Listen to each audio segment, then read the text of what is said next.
राज्य के भेदों को समझ दी गई है। और पहला तिमुथियुस 3:9 में लिखा है कि विश्वास क्या है? एक भेद है। यानी अगर विश्वास भेद है तो जब तक पवित्र आत्मा उसको प्रकट ना करे कभी समझ नहीं सकता विश्वास क्या है। वह आत्मा के द्वारा रिवील हो सकता है, आत्मा के द्वारा प्रकट हो सकता है, वरना हम बोलेंगे हाँ जी हमारे पास फेथ है, और वो मेंटल फेथ है, वो एक भेद है। क्या है? एक मिस्ट्री है।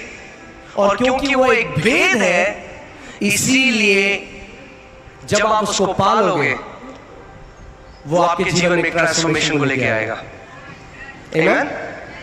सो विश्वास का जो आत्मा है, जैसे हमने कहा मैंने विश्वास किया और मैंने क्या किया? इसको बोला। मैंने विश्वास किया और आप जानते हो जो स्त्री है जिसको 12 साल से लहू बहने का रोग था, वो नहीं जानती थी इस बात को, मगर अनजाने में उसने टैप कर लिया या अनजाने में वो इस विश्वास का जो नियम है वो उस पे कार्य करने लगी। क्योंकि विश्वास का आत्मा क्या करता है?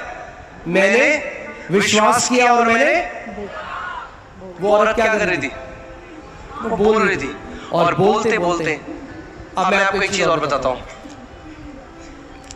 हर एक चीज का जो उत्तर है आपके लिए परमेश्वर के राज्य में वो है बिलीव करना, या हिंदी में प्रतीति करना, यानी मान लेना।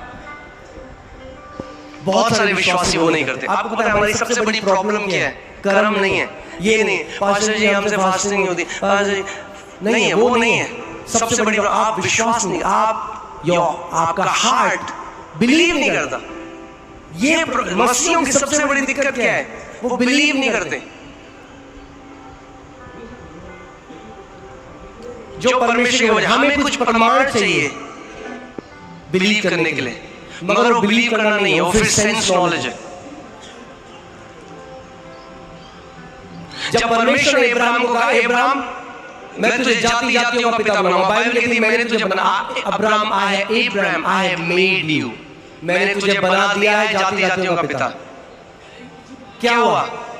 अगर अब्राहम उस बात पर विश्वास नहीं करता, ये प्रतीति नहीं करता ये सत्य है, तो कभी वो प्रकट नहीं होता। अब्राहम ने नहीं कहा प्रभु पहले कोई साइन दिखा दो कुछ। अगर आप महान विश्वास में चलना चाहते हैं तो आपको परमेश्वर के वचन को विश्वास करने वाले बनना पड़ेगा, इसको बिलीव करने वाला बनना पड़ेगा कि परमेश्वर का जो, चाहे भले ही मैं इसको महसूस कर रहा हूं या मैं इसको महसूस नहीं कर रहा, मुझे अभी दिखाई दे रहा है नहीं दिखाई दे रहा, जो इसमें लिखा है मैं उसको छू सकता हूं।